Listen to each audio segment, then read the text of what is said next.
Breathing in and breathing out.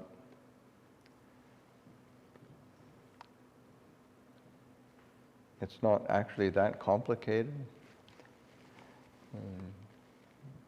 Breathing in, just being with the knowing, being aware. Breathing out, just being with the knowing.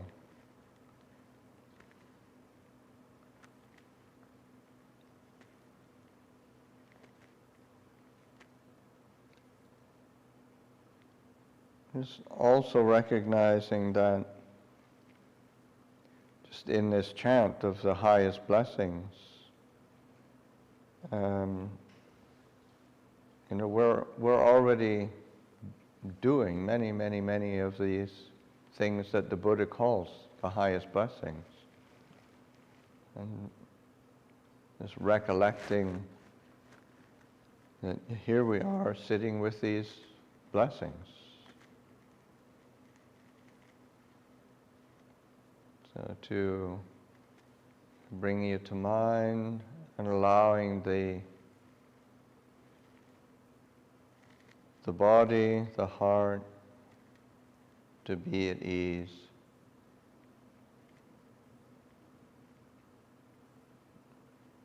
Just returning to the quality of awareness, returning to the knowing.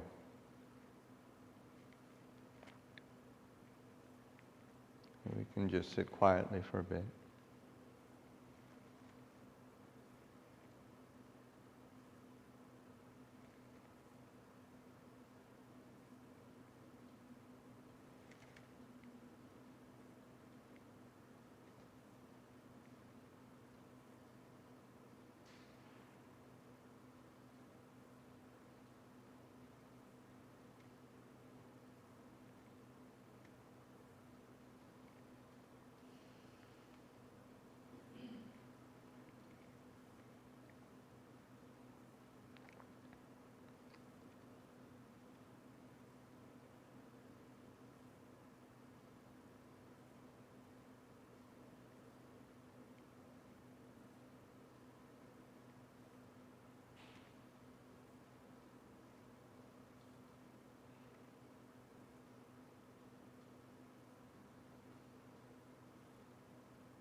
So we could have a bit of a stretch and come back for the talk.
Okay, so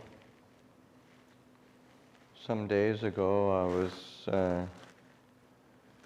there was a request to speak about Kalyanamitta, spiritual friendship, good friends in Dhamma, good companionship.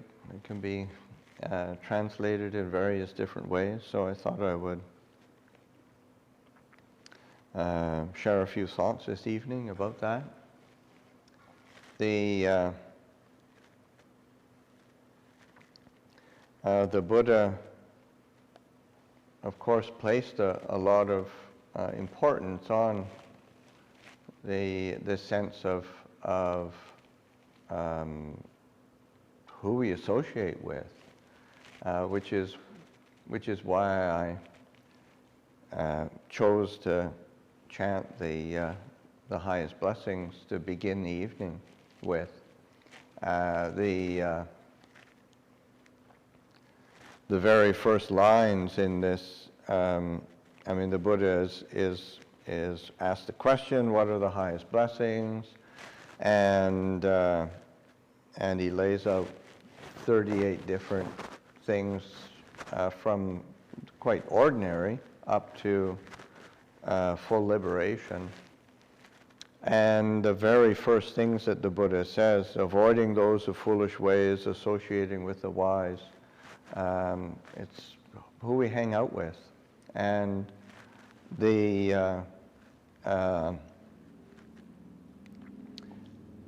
and we've, this was translated in our community, and that first line, avoiding those of foolish ways, we've translated kind of politely. The Buddha speaks quite bluntly, actually. Don't associate with fools. It's just that's the very thing. Don't associate with fools.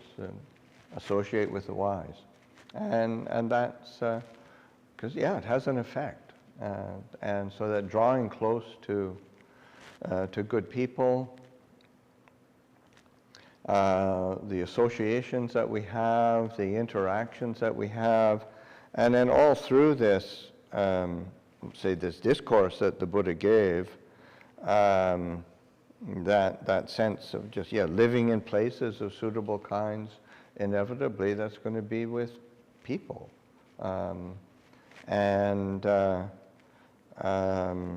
That's, speech that is true and pleasant to hear,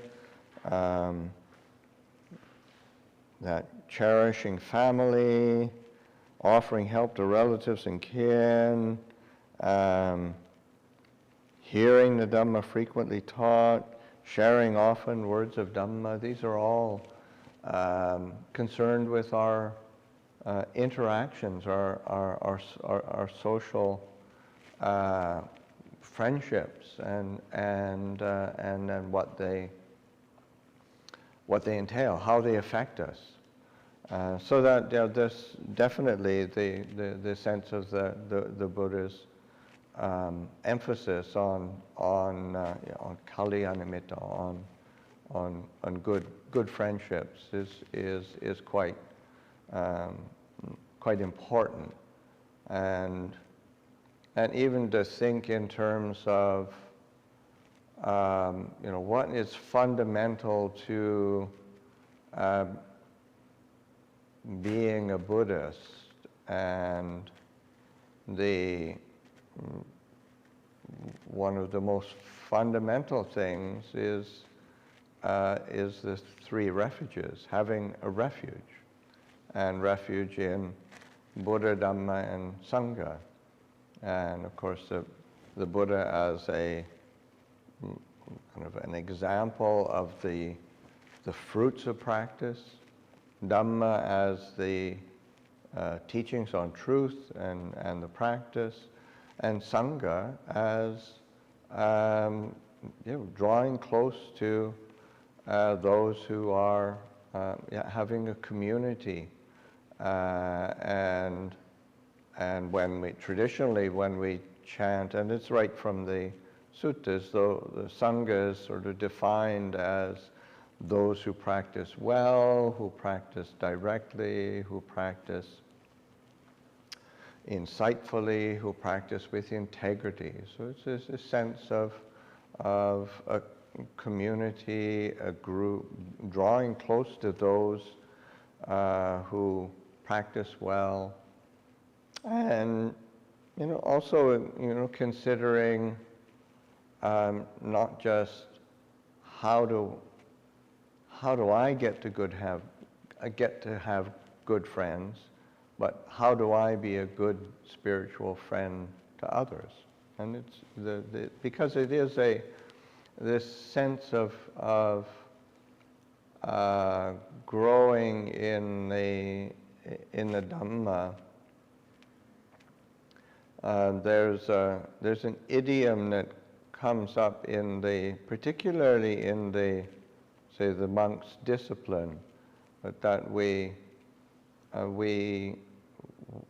grow through like mutual support and mutual admonishment, in that sense of you have to look out for each other, both in terms of supporting, but then also in terms of if somebody's being unskillful, to let them know and to, or something, because oftentimes it's not that we're always mindful and wise all the time. It's just not the way we are as human beings. So that having the things drawn to our attention kindly is a real gift. And you think in terms of those, say the Brahma Viharas, loving kindness, compassion, sympathetic joy, and equanimity.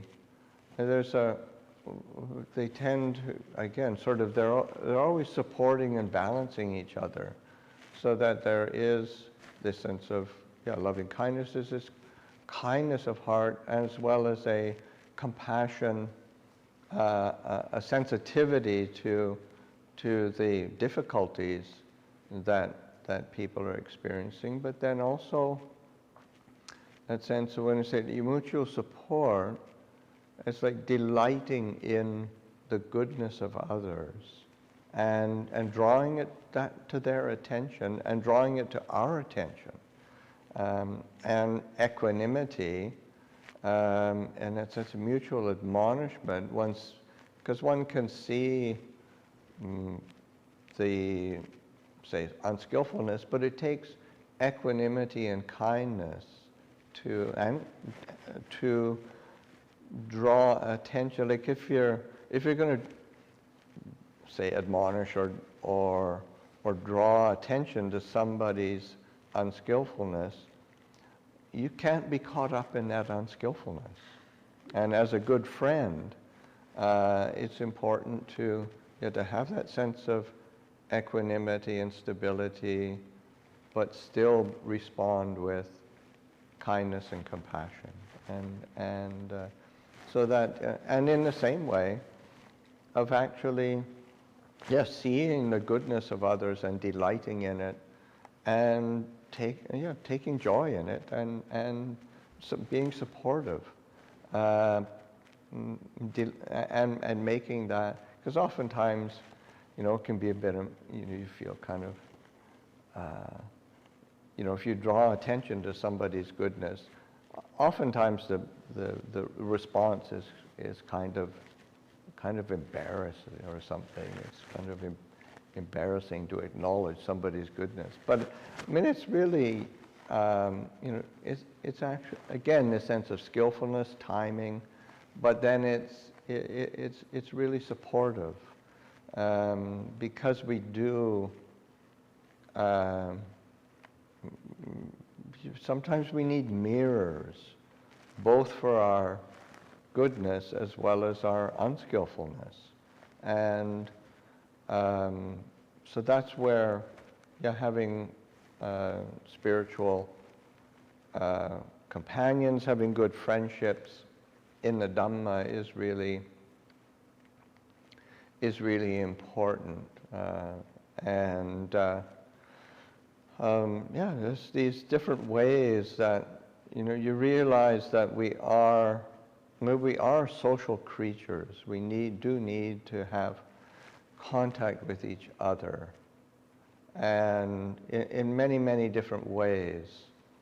And there is I think particularly in the West, there's some of the aspects of the Buddha's teachings are picked up on and maybe emphasized more. So like the sort of meditation teachings, there's a lot of You know, that's what inspires people, and then and we're drawn to that. We want to be peaceful, and it comes up over and over again, where the Buddha says, you know, that you know, receiving a teaching and then going off and dwelling, you know, aloof in solitude, ardent, and then the assumption is that that is the what's happening all the time, or what should be happening all the time, and like, you know, don't bother with other people. Just, you know, pay attention to your breath at your nose and stick with that, and then you'll get enlightened somehow. But these things, they bounce off each other, and oftentimes, you know, it's kind of like Ajahn Chah when he's asked. It was Jack Cornfield asked. He was very frustrated because, you know, sometimes he'd teach like this, and sometimes he'd teach like that, and it seemed to be really contradictory. And Ajahn Chah said, well, you know, all I'm doing is watching people, and if I see somebody that's sort of, you know, walking down as if they're walking down a road and they're going off on the ditch on the right-hand side. Now, I'll say, go left, go left. And if they're, you know, going off into the ditch on the right-hand side, getting lost on some bramble trail, that way, go right, go right. And you know, the Buddha, I think, he's always responding to people and to the human condition. And if you think in terms of, if anybody's ever been to India, you know very well how social the culture is, and that so that there's a very conscious encouragement to pay attention to stepping back a bit, getting a bit more solid, get a bit more aloof, and it's an appropriate balance. And of course, the Buddha also put tremendous attention on spiritual friendship, and as in these, just like these highest blessings, how many of them are about social interaction or social responsibility or social skillfulness, so that recognizing that it's not, you know, I think our minds tend to like to concretize something, just make it really solid, make it really clear. It's just one thing. I don't have to think about too much. Not much nuance there, but it's you know, the Buddha's teaching is really, I mean, he calls it the middle way, and that and there's an idiom that comes up from time to time, sort of like almost like the middleness of the middle way. And that's, again, this sense of balance that is always needed. And it's important to be cultivating. And one of the sort of the best ways, or really important ways of figuring out a middle way, is by having good spiritual friendships, having good interactions with the people around us, and drawing close to good people. But it's also, I mean, it's also interesting that the Buddha calls himself a a good spiritual friend for the world, like a kalyana mitta for the world. This is he doesn't set himself up as the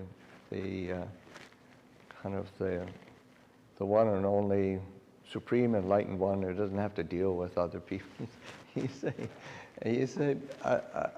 spiritual friend, and that drawing close to the Buddha is a, we can do that in so many different ways. Of course, there's also the very well-known discourse where Ananda has this insight of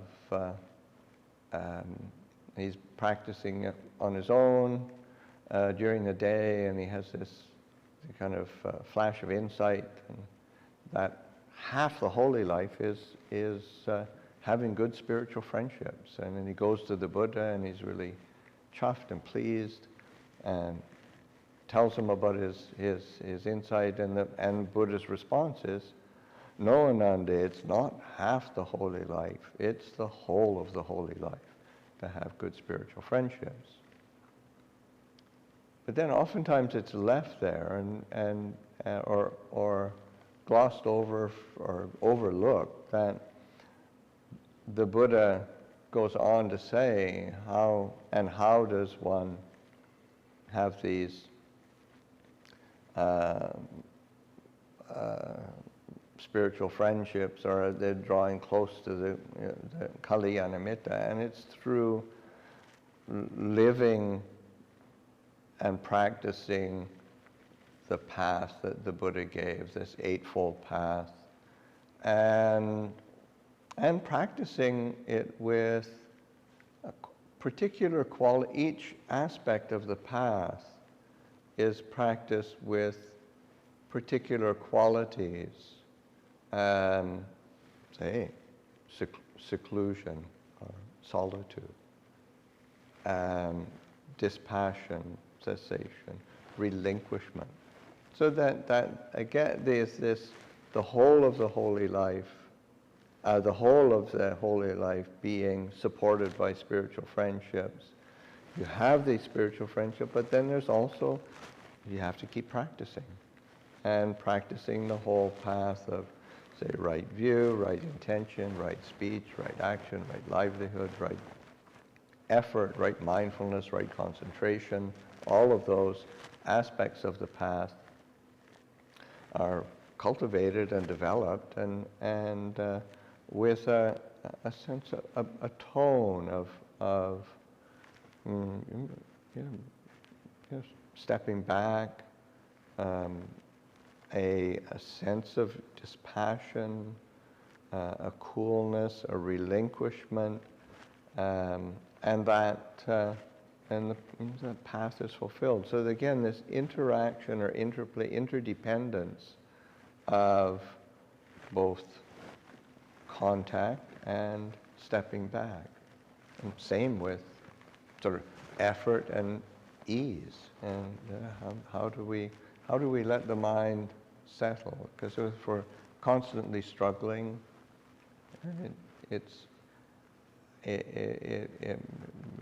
mind can get agitated if we over tune to the easefulness and just space out. It's not very balanced. So you're always having to pay attention to that aspect of balance, and both in terms of our interactions and our social context that we're living in, but also the internal qualities that we're cultivating.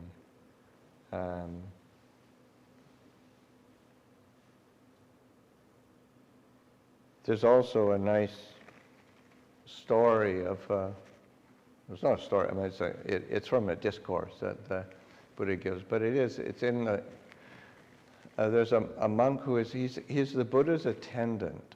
So he's got the opportunity to be with the Buddha and help to look after him, and they're traveling together, and then he sees this mango orchard. When he's on alms round, he sees this mango orchard, and he really wants to go into solitude there, and comes back, asks the Buddha, can I go off and be in solitude there?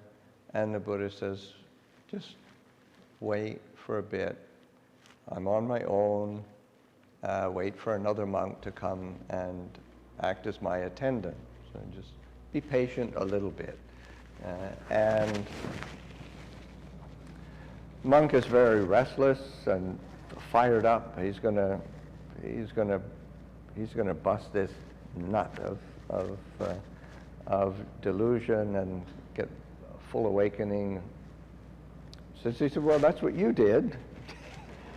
And the Buddha, oh yeah, so that, you know, of course, as these stories go, it goes back and forth 3 times. Finally, the Buddha says, okay, go. And the monk goes, and as the sutta says, he's beset by all sorts of obstacles and difficulties, and comes back to the Buddha, tail between his legs, and said, well, that didn't go very well. And then the Buddha says, well, it's important, and this is where he says, you should cultivate 5 things. And the very first one, good spiritual companionship, kalyanamitta, to pay attention to that. So, and he's with the Buddha. I mean, geez. So, yeah. And then he said, and if one, you know, one who cultivates good spiritual friendships would tend to hear the teachings, would hear good Dhamma, good instruction, good reflections. One who has good spiritual would tend to be established in virtue, in integrity. Would be one who puts forth effort, one who would be reflective and discerning in wisdom. And so those qualities are to be cultivated, but the root of it is really this spiritual friendship. And so, you know, in our lives of practice, just paying attention to these nurturing relationships, because they are important, and to you know, there's different ways that we draw close to them, especially these days. Sometimes it's actual physical proximity is not so readily available, and the drawing close to communities, people through the sort of different internet spiritual groups, different spiritual teachings are available. Everything's available, and just being a bit discerning of what is actually supportive, what's really nurturing for our growth. And you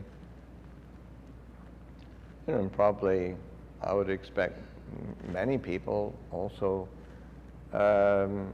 having, I mean, of course, we're still in the pandemic. I mean, it's starting to make moves, but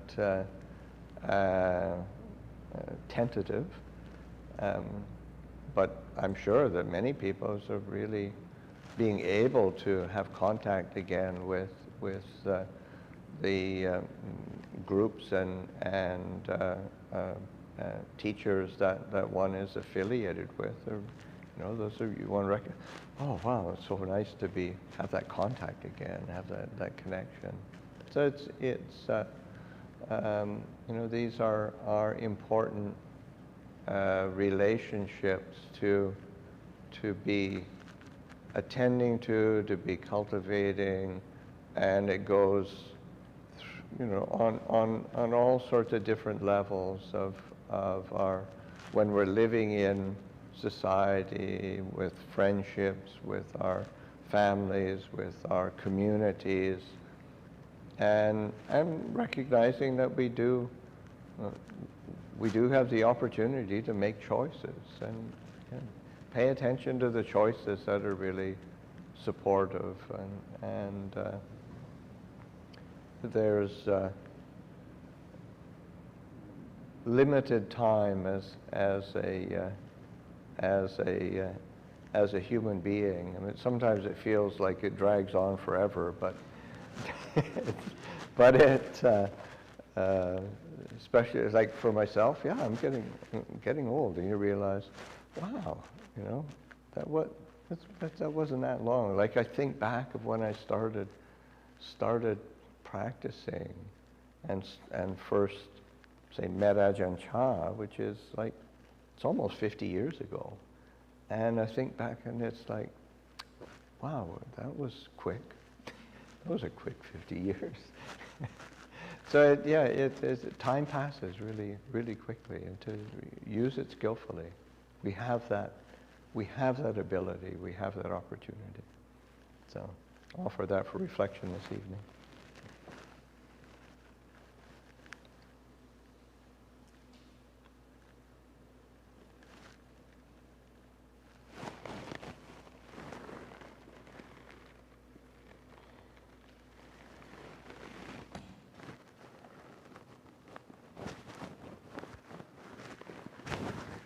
Yes. Thank you for that talk on harmony and community. When I was at a retreat, I had somebody more skillful than me give a chant consistently, and they would say, "Forgive me if I have harmed or not had right speech," but I can't remember the whole dialogue. Can you help me with memorizing that dialogue? Forgive me if I have harmed.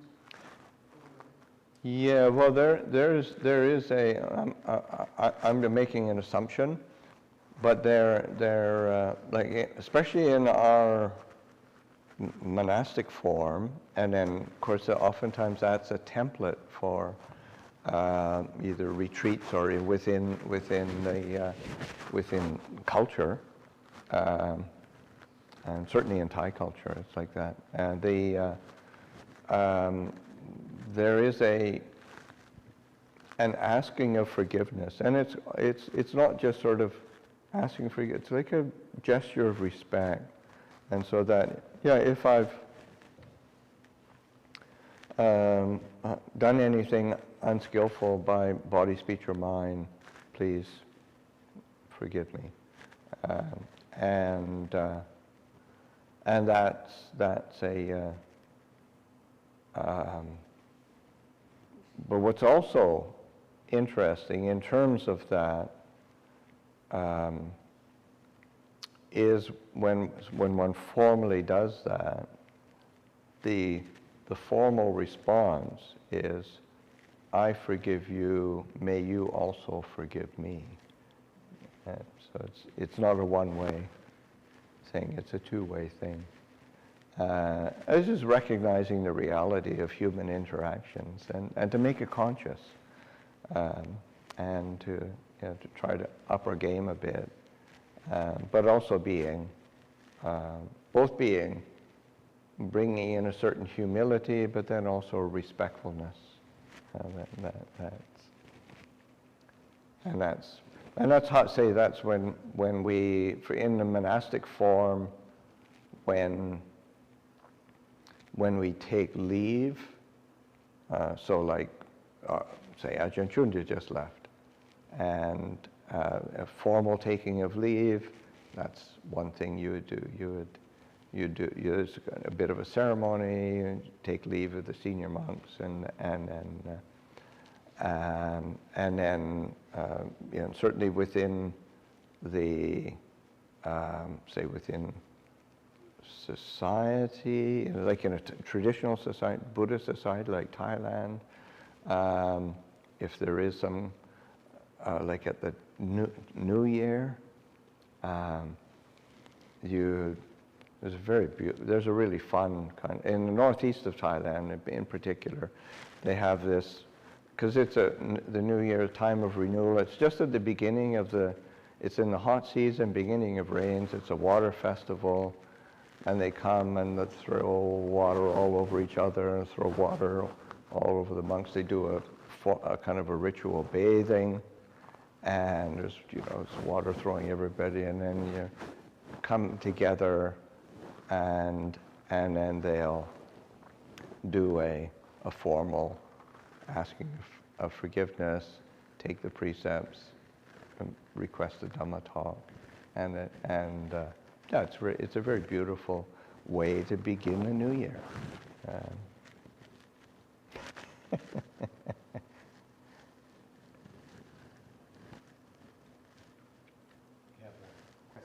Have a question. Yeah, it was the one that we didn't get to last week. Uh-huh. And to repeat it, it's, what is the difference between dreams and thoughts? Sometimes not much.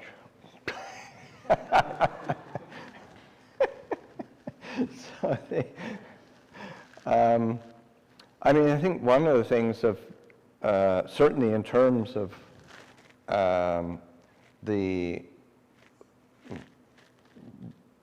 thoughts can be, this is in general, can be directed, and dreams tend to be not directed.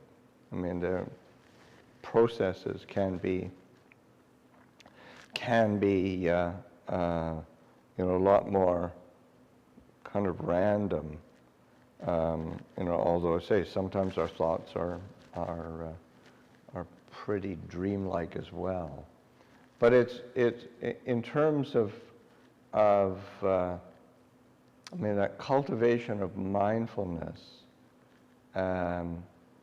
There, one can be learning. Of course, one needs to learn from one's thoughts by watching the mind, but one can also be learning, because dreams tend to come from kind of a bit more of a deeper layer of the mind, or maybe a less guarded layer of the mind. And so then, if one pays attention to dreams, one can learn about the kind of movement of what's the mind, sometimes either worrying about or fantasizing about or getting caught in. There's different kinds of dreams. There's dreams that, the Buddha, there's different causes for dreams. You could have eaten something you ate before, like, this is just like eating pizza before you go to bed, or, getting a really strong cup of coffee before you go to bed. You're going to get some fantastic dreams, but it's affected. The dreams are affected by the physical, and also dreams can be, of course, affected by the emotional, where there's a particular worry or concern or an emotional need that the mind is seeking to kind of work out and balance. Dreams can also come from external circumstances of things where one, and particular from a say, like in looking at Buddhist cosmology, one can be affected by other beings making their presence known through dreams. There's also dreams of where the mind is very settled and like one has a kind of intuition to the future, like a portentous dream, a portent of the future that's possible. Also dreams of that give a reflection back on, in terms of a kind of insight. So yeah, there's all sorts of different dreams, and in the same way there's all sorts of different thoughts, and of course that's the function of mindfulness and discernment, being able to sort out, in terms of our thoughts, what thoughts are useful, what are beneficial, what are to be cultivated. And in the same way with dreams, what dreams are useful, not useful, to be paid attention, to be not paid much attention to, so that because it's the same mind that, say, our thoughts and our dreams do come out of the same mind. So those are some thoughts on that.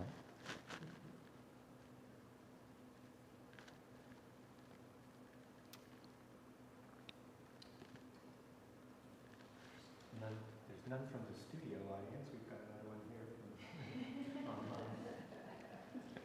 Yes?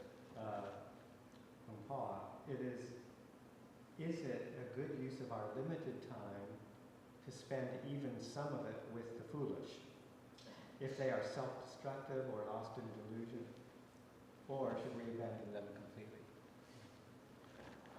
Well, sometimes they're relatives.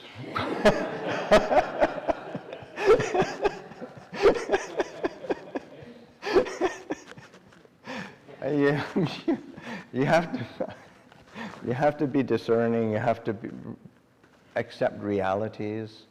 You have to, some circumstances. We don't have control over everything. So that being able to, be very aware and be aware, very alert, without sort of getting caught up in judgment and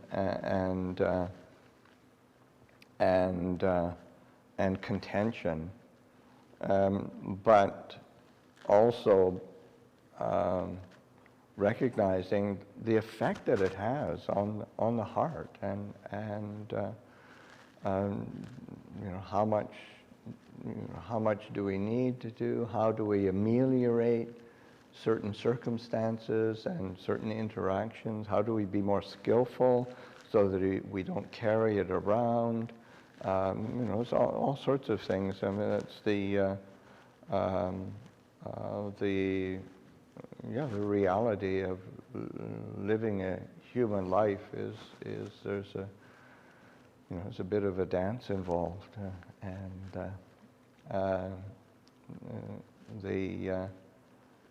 but certainly we want to be trying to weight things toward the wise or the skillful.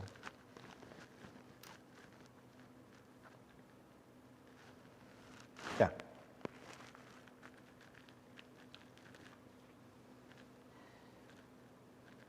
So there's Yeah. underlying tendencies. Yeah. Underlying tendencies of the mind. Yeah.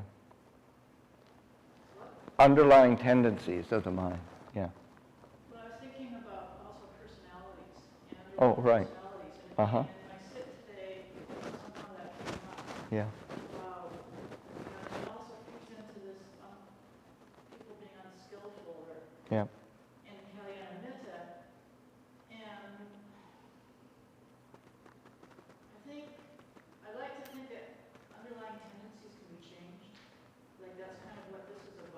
Mhm. Because if we put unskillful, we have, for causes and conditions, we've created these unskillful underlying tendencies, Mhm. you know, like knee-jerk to be competitive or knee-jerk to, Yeah. that kind of thing. That's also woven into one's personality. Yeah. And I've heard that personalities don't really change, but I would hope they do. If there's unskillful aspects of one's personality, I mean, I'm talking about myself, you know. Yeah. Yeah. I can't really, I can judge anybody I want, but that's not going to really help. And then that feeds into the compassion part Yeah. of anybody who I consider in the Kalyana Mittada world, that we're all having some kind of desire to change our negative tendencies and Yeah. some aspects of our personality. Yeah. So kind of like, you know, we were talking about this earlier about, you know, like, well, my reflection that came up in my sitting is assume the best of my Kalyana Mitta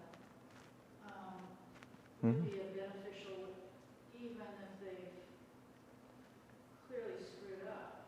Yeah. But Yeah. I have to cultivate, I have to make that more conscious because Yeah. that's not my typical reaction. Yeah, and you know it is well, especially when you know you realize, you know, for all of our own good intentions and our own efforts to change, yeah,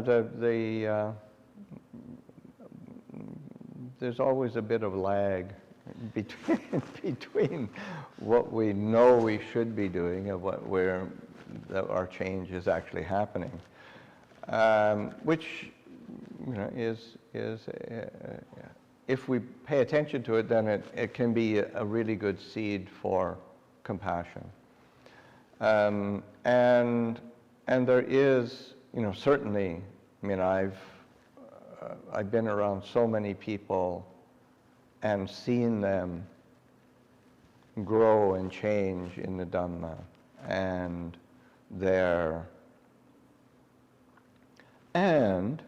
certain elements of their personality there's a flavor that is still there, and there is and I think it's a commentarial kind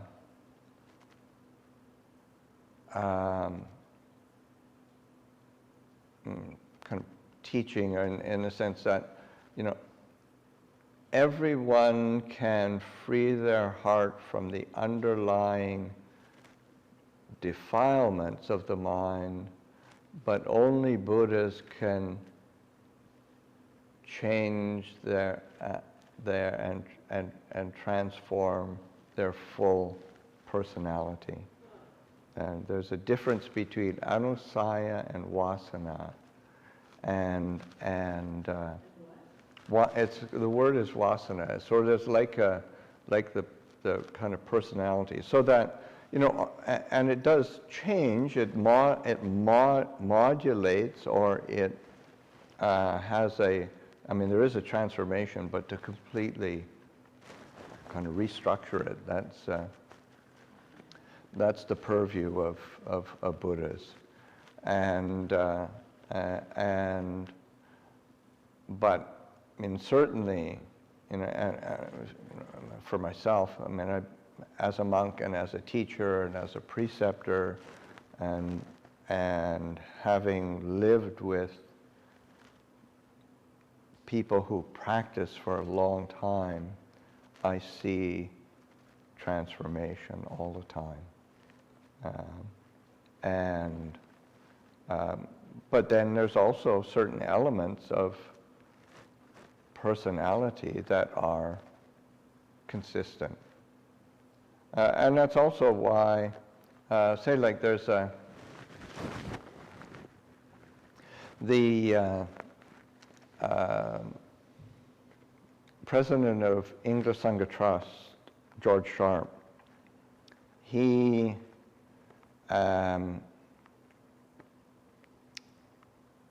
one time he met, because even different great teachers who are considered accomplished, they have very different personalities.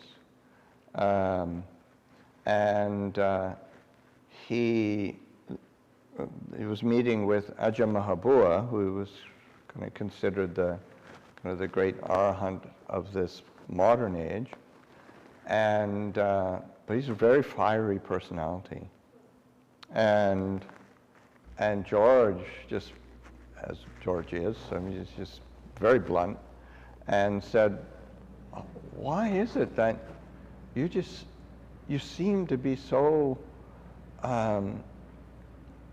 blunt and sometimes quite, it's upsetting, and it's are you angry, or are you how can you say things like that sometimes?" And Ajahn Mahabua he just roared with laughter and said, "Oh, it's just my personality. I've got a coarse personality." and it was one of the things that Ajahn Mun actually criticized Ajahn Mahabua for. He says, you've got to develop some subtlety. You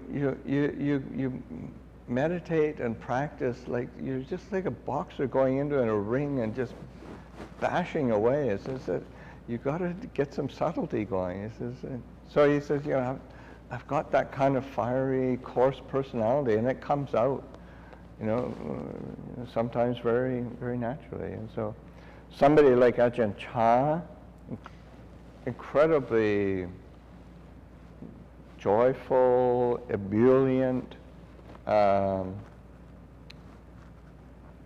Somebody like one of the great disciples of Ajahn Mun, Luang Por Pasanno, he's like just the sweetness of a deva, incredibly peaceful and sweet.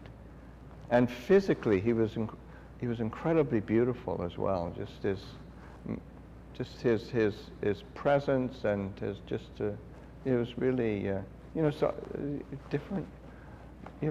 Different people have different backgrounds, and you work with it, and there is a transformation and a modulating, but there's a certain flavor that is still there. Just reminded of Sariputta and his playfulness. Yes, that's it's one of the things. Yeah, even like Sariputta, there was he got criticized one time because he was being kind of playful. And it was sort of like, well, no, it's just his personality coming out. He was skipping through puddles, and just sort of got. Interesting. Here's the foremost in wisdom, but yeah, he had a certain temperament, certain playfulness. Some of it's personal, some of it is your own, sometimes like family background and whatnot. So one of the reasons I think of that is like Lopa Liam. Lopa Liam's he's quite reserved. He's very quiet. He's kind of aloof.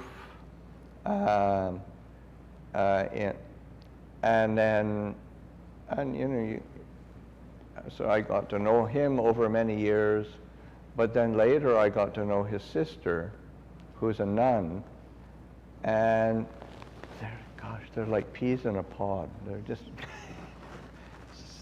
same kind of personality affect. It's quite sweet, actually.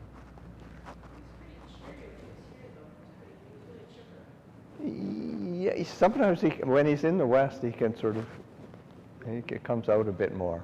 So isn't that, all those pictures of Ajahn Chah you were showing Luang? I have one on my altar where he's smiling. Yeah. So Ajahn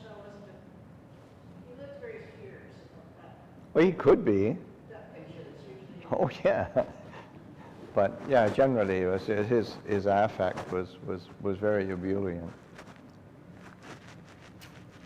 And isn't that sort of a kind of a Thai style for Well, pictures?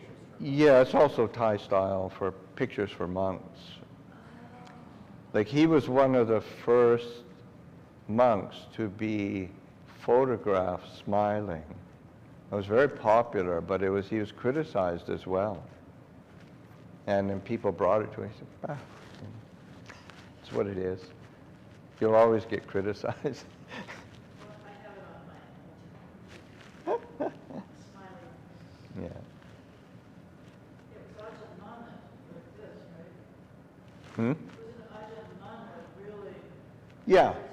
Yeah, well, that's definitely the appropriate image for the time. That was considered good form, proper form. They all look like that. Okay, I think that's enough for this evening. Just good to see you all.